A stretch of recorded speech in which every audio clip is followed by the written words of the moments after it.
जब वोल्डेमॉर्ट को Harry Potter का बाप बना दिया जाए तो कौन सी मूवी बनेगी, उस मूवी का नाम क्या होगा? तो मित्रों, उस मूवी का नाम होगा ब्रह्मास्त्र। अभी हाल ही में जो मूवी रिलीज हुई ब्रह्मास्त्र, यह कहा जा रहा है कि इसका इंस्पिरेशन हमारे भारतीय पौराणिक कथाओं से लिया गया है। मित्रों, ये बात पूरी तरह गलत है। ये फिल्म अलग अलग हॉलीवुड की फिल्मों से इंस्पायर हुई है। सबसे पहले तो फिल्म का मुख्य पात्र है शिवा। शिवा, उसकी माँ की पूरी कहानी हैरी पॉटर से ली गई है।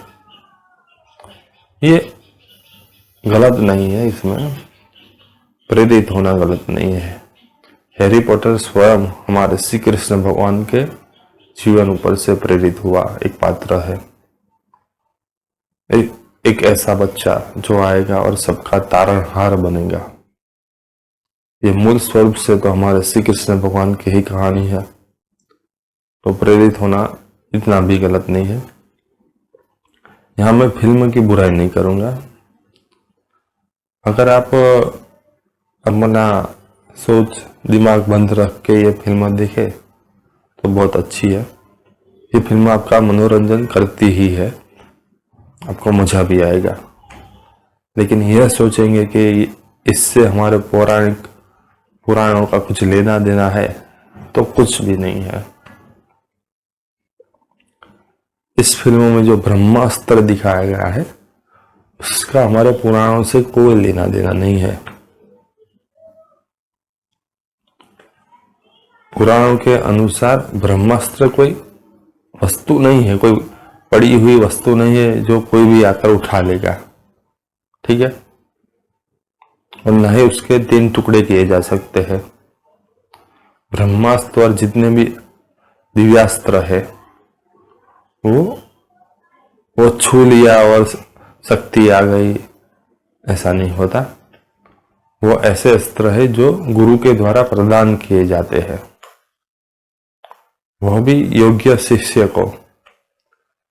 किसी को भी प्रदान, जिसमें क्षमता नहीं उसे धारण करने की, उसे अगर वो प्रदान कर दिए जाए तो वो उस दिव्यास्त्र की ऊर्जा को सहन नहीं कर सकेगा। तो दिव्यास्त्र होते हैं ना, वो खोजे जा सकते हैं, उसे वो कोई भौतिक वस्तु नहीं है। उसे मंत्रों की शक्ति से एक गुरु अपने शिष्य को प्रदान करता है। इसमें जो ब्रह्मास्त्र को धारण करता है वो ब्रह्मदेव हो जाता है। ऐसा पुराणों में नहीं होता। ब्रह्मास्त्र को भगवान श्री राम ने भी धारण किया, अर्जुन ने भी धारण किया, अश्वत्थामा ने भी धारण किया। वो कभी स्वयं को ब्रह्मदेव नहीं कहते। ब्रह्मास्त्र धारण किया इसलिए वो ब्रह्मदेव हो गए, ये बस खानी बात है। तो ये फिल्म हॉलीवुड से ज्यादा इंस्पायर है। जब फिल्म की शुरुआत होती है शाहरुख खान वाली, तो वो पूरी जो लड़ाई होती है वो मुझे स्पाइडरमैन की याद दिलाता है। वो जो उछल कूद होती है, स्पाइडरमैन की फाइट की याद आ जाती है इसमें। उसमें शाहरुख खान में स्पाइडरमैन और इलेक्ट्रो दोनों को कंबाइन कर दिया गया है। उसके बाद एक वो सीन है कि नागार्जुन वाला, तो उसमें वो एक ट्रक आता है और उसे मुक्के मारकर तोड़ देता है। तो यह सीन मुझे हल्क की याद दिला गया कि एवेंजर में जो पहली मूवी आई थी उसमें हल्क एक ही मुक्के से वो चितौरी सेना का जो सीप होता है उसे तोड़ देता है। फिर उसके बाद एक कार में रणबीर कपूर और आलिया भट्ट जा रहे हैं और पीछे एक विलन पड़ा है। ये टर्मिनेटर की याद दिला गया। ये सीन हर सीन पे मुझे कोई ना कोई हॉलीवुड की फिल्म की याद आ ही गई। ठीक है। और उसके बाद वो रणबीर कपूर हो जाता है वो अमिताभ बच्चन गुरुजी के आश्रम में। तो वहां मुझे लगा कि ये हैरी पॉटर चल रहा है अथवा एक्समैन चल रहा है।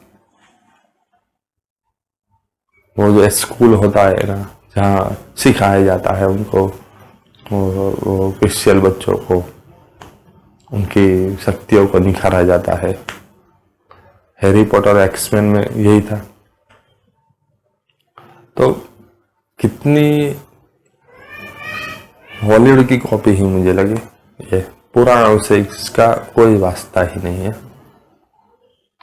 और फिर वो जो स्टोरी होती है, देव जो मुख्य विलन है, उसको सब जिंदा करना चाहते हैं, बिल्कुल वो वोल्डेमॉर्ट की तरह। वोल्डेमॉर्ट का बेटा होता है हैरी पॉटर, ऐसा यहाँ बना दिया। वो स्टार वॉर्स फिल्मों में भी ऐसा ही था। वो जो हीरो होता है वो विलन का बेटा ही निकलता है, विलन उसका बाप ही होता है। तो ऐसा ही बना दिया गया। फिर वो जो दिखाता है एक सीन में, फिल्म के हीरो की माँ की एंट्री होती है, पानी पर चलकर जाती है। मुझे बाहुबली में वो जो देवसेना की एंट्री बताई गई थी ना, उसकी याद आ गई। तो ये फिल्म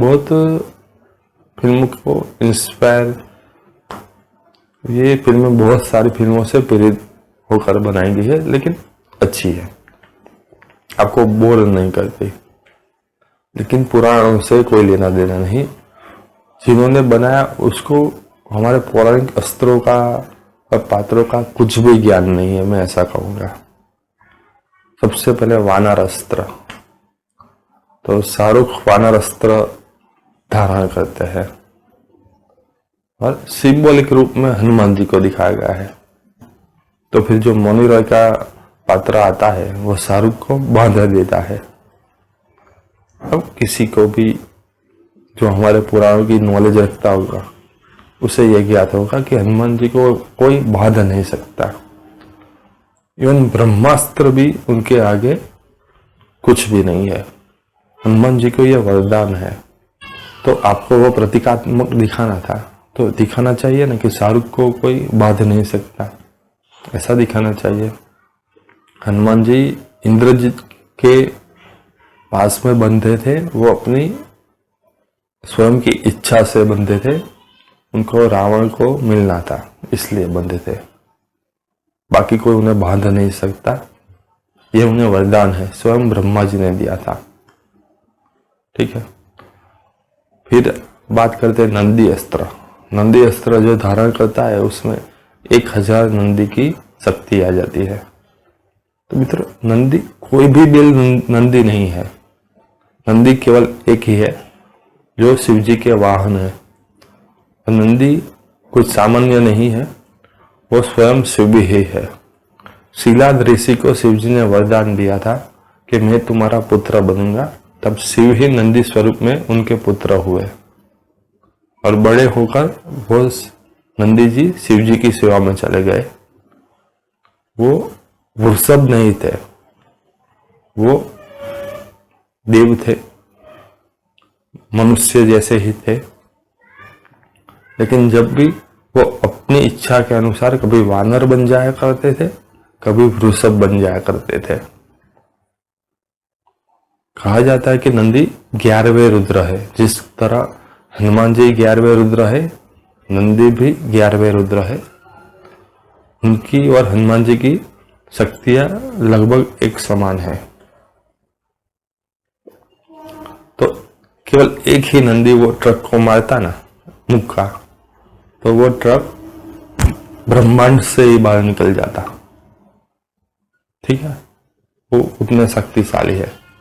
यहां तो उस कड़े में 1000 नंदी की शक्ति बताई गई है। तो कैसे उसको गोलियां लगी और कैसे वो ट्रक खाई में ढकलने के लिए इतनी सारी मेहनत करनी पड़ी। इसका मतलब है बनाने वालों को हमारे पुराणों का कुछ भी ज्ञान नहीं है।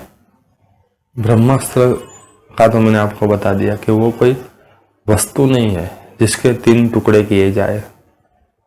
और ये सारे दिव्यास्त्र ऐसे नहीं कि कोई भी हाथ में लिया और उसमें सारी शक्तियां आ गई, ऐसा नहीं होता। गुरु के द्वारा प्रदान किए जाते हैं। अगर आप में वो योग्यता नहीं है तो वो अस्त्र आपको ही समाप्त कर देते हैं। तो फिल्म अच्छी है देखने में, लेकिन पुराणों से, हमारे पुराणों से कुछ लेना देना नहीं है इसका। ये केवल एक बता दिया गया है कि ये वो है, ये वो अस्त्र है, ये वो अस्त्र है। पूरा काल्पनिक है। कुछ भी पुराणों के ऊपर इसमें रिसर्च नहीं किया गया। कुछ भी पुराणों से यहाँ लिया नहीं गया है।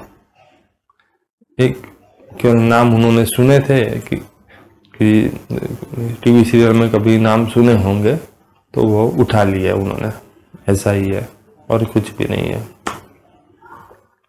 फिर भी ये फिल्म अच्छी थी और दूसरा पार्ट इसका बनना चाहिए। और जो लिखने वाले हैं स्टोरी, उनको थोड़ा पुराणों का अध्ययन भी करना चाहिए, थोड़ा बदलाव, अपनी स्टोरी में बदलाव करना चाहिए। तो ठीक है, ये वीडियो यहीं समाप्त करता है। धन्यवाद।